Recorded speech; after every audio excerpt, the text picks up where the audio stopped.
حضرت جابر رضی اللہ تعالی عنہ سے روایت ہے کہ کبھی ایسا نہیں ہوا کہ نبی کریم صلی اللہ علیہ وآلہ وسلم سے کسی چیز کا سوال کیا گیا ہو اور آپ صلی اللہ علیہ وآلہ وسلم نے جواب میں نہیں فرمایا ہو۔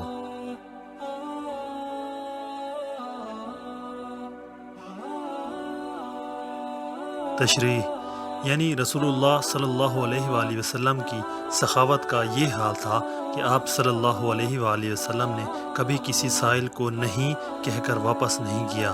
بلکہ ہمیشہ ہر سائل کو دیا، اور کبھی کبھی ایسا بھی ہوا کہ آپ صلی اللہ علیہ وآلہ وسلم کے پاس نہ ہوا تو آپ صلی اللہ علیہ وآلہ وسلم نے قرض منگوا کر دیا۔